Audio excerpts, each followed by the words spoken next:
Welcome to Nonprofit Nerd Impact Unleashed.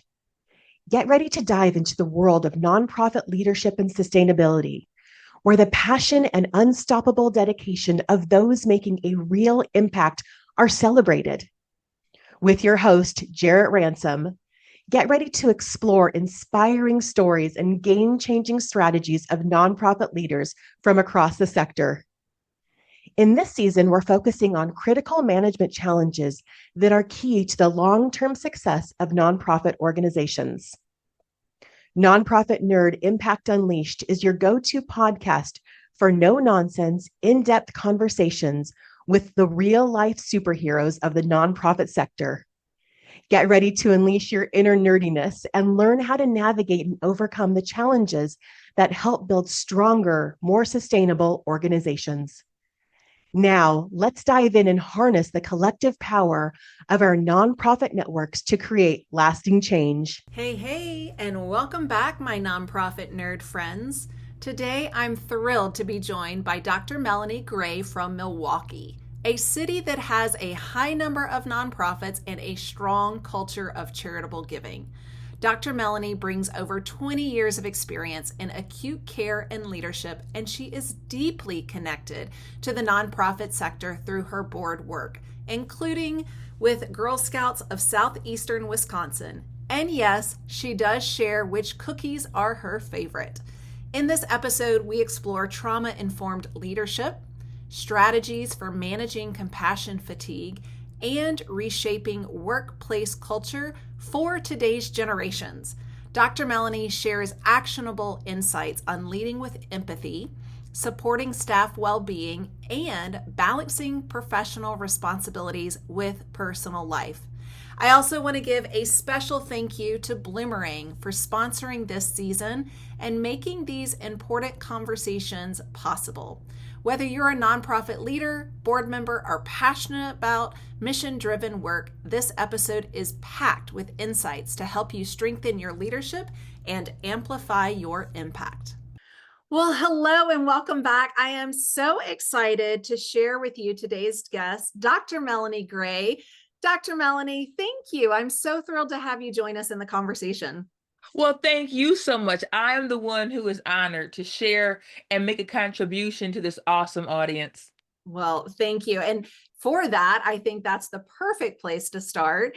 For many of us that maybe aren't familiar with you, but I'm sure there's some of your favorite fans that are also listening. Kick us off, if you would. Tell us a little bit about yourself and also the roles that you play in this sector that we love so very much, the nonprofit sector. Absolutely. Well, I am a nurse. I've been a nurse for over 20 years. I have a lot of expertise in acute care, leadership, clinical settings, and in higher education. I'm a part-time professor with Marquette University. I really love doing that. And my service and connections to nonprofits began really as a Girl Scout. I learned to serve as a Girl Scout, and I never quit. Actually, I was a Brownie, and I went all the way through high school. And yeah, I love it. I've been on the board for Girl Scouts in Southeastern Wisconsin, and my connection to nonprofits overall has been in my connections on board, my service on boards. I feel that I'm really good at it. I'm good at fundraising. I hate I say that quietly.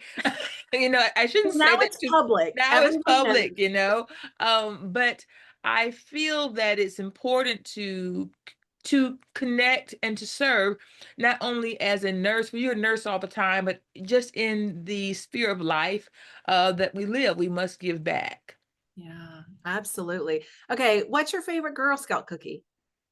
Mint, Me the too. thin mint, the thin Yes, mint.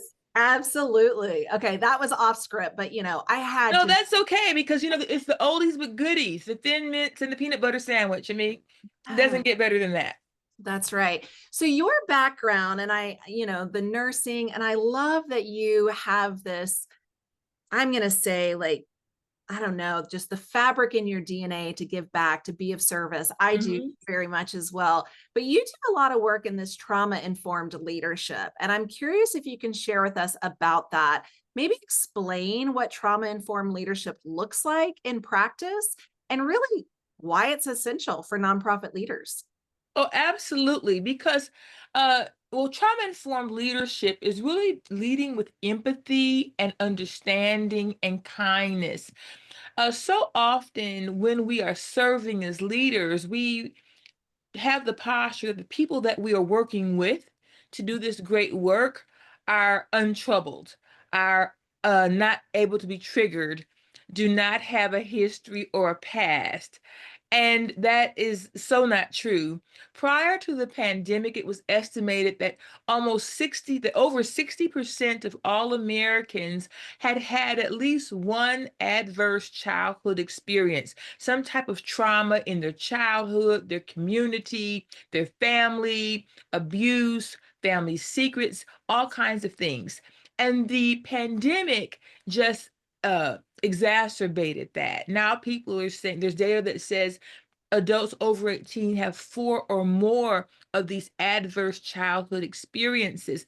Then you add the layers of what's happening in society with mass shootings and road rage and inflation and the global wars and uncertainty and the economy. I mean, just think, Jarrett, with eggs even being a dozen eggs being $6, that's enough to be traumatizing. Just life. How do you manage life?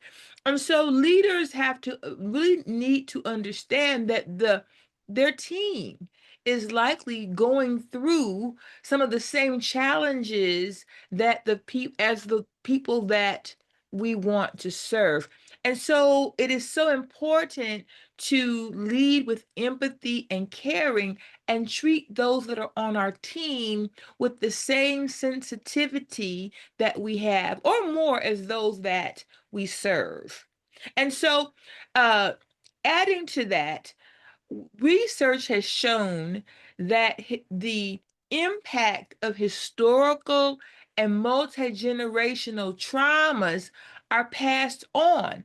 So even when we don't believe, that overtly we have experienced gun shooting or gun violence or some kind of physical abuse, that historically through family, our family beliefs, our family values about culture, about work, about relationships have to some degree changed us and are embedded in us and can cause us to have some, intense feelings and reactions in our daily life. So treating everyone with compassion, leading with, how would you, may I explain this to you before I ask you to do it?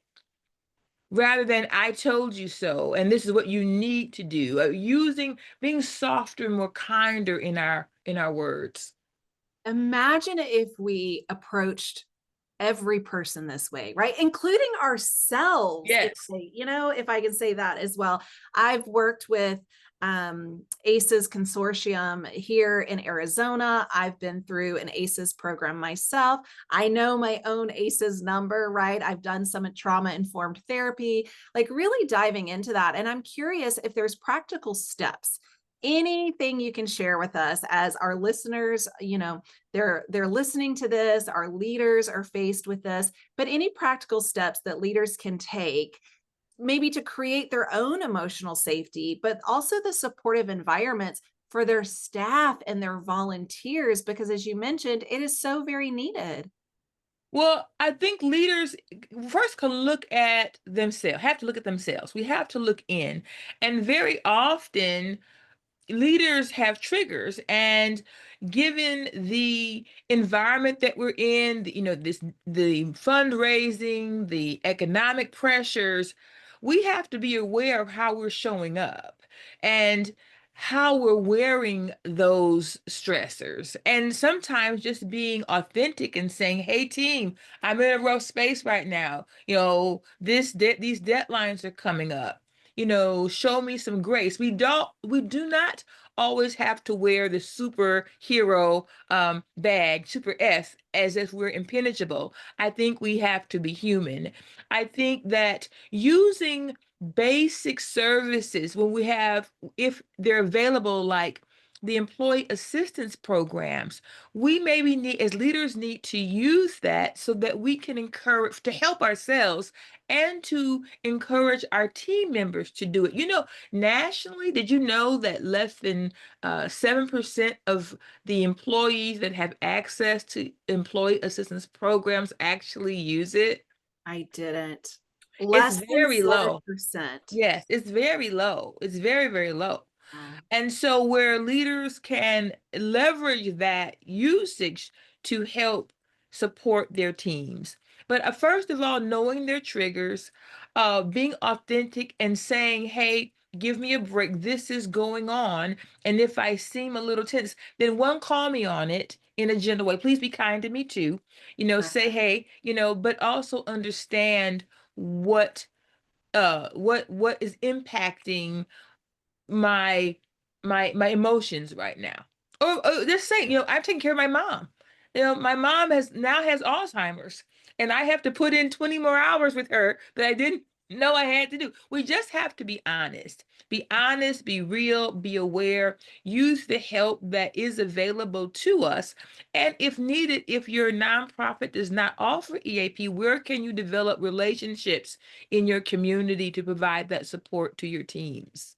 That's right. I've got to give kudos. I'm working with an organization that had a traumatic event with one of the board members. And I give kudos to another board member who reached out to me and said, does anyone on your team need counseling? Does anyone on your team need help and support? And the fact that this person was so intuitive and so kind and so empathetic to ask that question, Dr. Melanie, was I was flabbergasted because I've been in my career 20 plus years, and truly, this is the first time that a board member took the initiative to ask the staff and to say, what is needed? How can we support you? Right. So, again, kudos to that board member. Yes, and being able to, I think, well, you said be aware, be sensitive, make the connection, and I think keeping an open door. I believe that sometimes we get so busy in serving that for our team members, we're not making ourselves available. And the more you're available, the more you know. I mean, when people, if you talk to, when I was a staff nurse, I used to say, am I always in the patient room so long? And my friend said, Melanie, you talk to your patients. The more you listen, the more they'll tell you. So the longer you're going to be in there. And so I learned that. And that's true with our teams. And I know that, there have to be boundaries. But even if you do a 20-minute check-in with someone, or have a 30 open door period for 30 minutes on Fridays, and allow people to make appointments, I think that availability is really important. Yeah. Do you see this, when we embrace these trauma-informed practices, do you see this enhancing a nonprofit's mission delivery and the overall impact? Is that the Oh, results that you're oh, seeing? absolutely. Because I don't know, probably in your experience, you've had a nonprofit that has that on their website has this mission and vision that is phenomenal and empathetic, and your eyes are watering when you read it. And then you hear on the back end how their employees are feeling.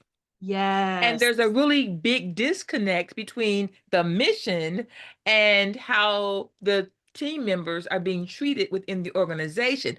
And you really do not want to have that disconnect.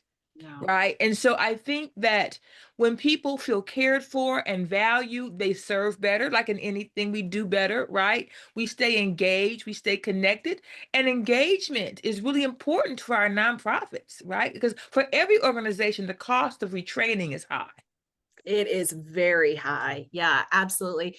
Another thing that I hear often is compassion fatigue. And I remember the first time I heard it, and I thought it was burnout.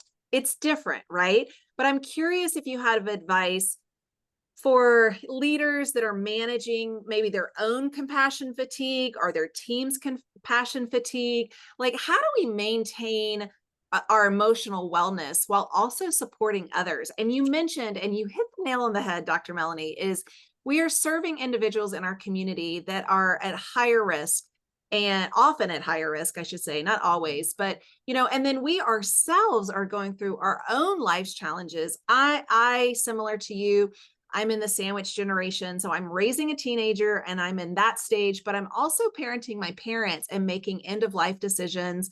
In June, I lost my father, and I was so thankful and grateful to be part of the hospice care team, truly. And so all of this managing, my own personal challenges, plus my team's challenges, and really just the sector at large. So going back to that question is, do you have any advice for leaders to manage compassion fatigue and really to maintain their own emotional stability, but also to be able to support others?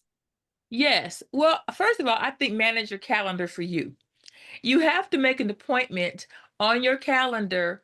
You have to have dedicated time that you block out to just take care of and have me time. Like moms say it all the time. I need me time. Well, That's I right. think even as leaders, you need to have some me time, some you time, where you sit back, clear off your calendar. Maybe you'll take a Friday a month and take a half day and give yourself a longer weekend.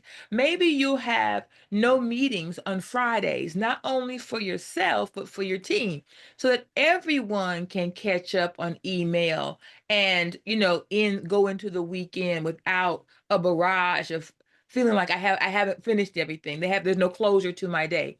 So I think it's putting that time on the calendar, using your PTO time. I think you need who's your trusted crew? Now, I know you can't, always vent your heart to everyone, but who's your trusted one? Who are your trusted one or two people that know you can, and will be honest with you, that you can share and will give you good guidance? And it's probably, I would say most often best to have someone who's not in the nonprofit world with you, Right. Right. someone that has a different lens. So I think having that trust is important, setting that time on your calendar, living your values for your team, that I'm taking care of myself and I want you to do the same thing. I believe also in some situations, maybe a nonprofit might not be able to offer some of the same um, benefits as a for-profit organization, but you can maybe offer an extended lunch where you can't get PTO time. Maybe you can offer people, extra 10 times to clock out early for their kids and still not lose time off their salary. Think creatively of how you can build that value and allow people, your teams to um take care of themselves and their families. And my mother just turned 90 2 weeks ago. And I know about the additional work that comes with that. Yeah. Well, happy belated to her for Yeah. sure. So I think, really what you're touching on too is, if I'm hearing this right, are you starting to see, our leadership culture kind of being reshaped right now by including these trauma-informed principles? And really, right, how is this impacting you? You've been really in the healthcare, but also the nonprofit sector. And how is this going to go over the next few years if more of us take this to heart, Dr. Melanie, and say, yes, I really want to lean into these trauma-informed principles. And maybe that does reshape our culture. Well, my hope and my goal, my banner is let's reshape the culture. That is really my goal, is to shape the culture of work in our society so that it is more sensitive. It's still young in thought, because there is still the older mindset that work is work. Yes. And you don't bring that stuff to work. Right. You suck it up. I mean, and I grew up, I was raised on the suck it up by the suck it up generation. Yeah. Yeah. you know Me but too. Yeah. but we can't, our younger people, if we're thinking about the succession planning in our workforce and creating an environment that we want our kids and our godchildren to come into and come behind us, we have to think about work and how we treat people at work differently, because the truth is that the work is much harder. and it is more intense, and it doesn't let up. When I was, as you probably, when we began our careers, we weren't trying to do email. There wasn't any such thing. Nobody No, was texting me at night, asking me a question. no, we didn't carry these phones with us No, everywhere we went, including the everywhere. bathroom. So everyone could get to me, and then when you're in a meeting, we're all, texting along in the meeting. No one was doing that. So really, when we closed the door at 4:30 or 5, we could walk away. But that is not always the culture, and people really do expect a response, right? And then not only that, are you not texting and emailing, they expect you to post on social media. We haven't There are some companies that, we haven't you had your team got an award, we didn't see you post on social media. Wow, So that's a when are lot you of gonna find pressure. time to do that? Yeah, that's a lot of pressure. It's a lot of pressure. And so we have to, I think, create spaces and create a culture where people can walk away, because there is more to life than work. Ooh, say that again. There is more. I can sing that one. There is more to life than work. Oh, yes, I love it. There is more to life than work. I hope everyone listening is hearing this message, truly hearing this message. Let it be your mantra. Let it be your daily song, right? Like, join us in this song. Dr. Melanie, you've been fantastic, a breath of fresh air. I'm joining you in this movement to reshape our Please. culture. Yeah, and I invite all of you to do the same. Tell us, how can people learn more about you as well as the work that you are providing? Yes, they can know more about me by LinkedIn, Dr. Melanie Gray, PhD.com, or my website, drmelaniegray.com. Fantastic. One last question, although you've given us so much to walk away with from this conversation, do you have any final takeaways that you would want to leave our listeners with today? Yes, I would tell every listener to lead with intention, one, for your own safety and well-being, because you cannot lead others where you cannot lead yourself. And you lead by your words, you lead by your actions, and so live in a way that is authentic and models value for yourself, so that your team will do the same. And don't be afraid to Beautiful. ask for help. We all need help. We all need help. Absolutely. So beautiful. Thank you so much, very, very much for this conversation, Dr. Melanie Gray. It's been a pleasure. It's been my good pleasure. Thank you so much.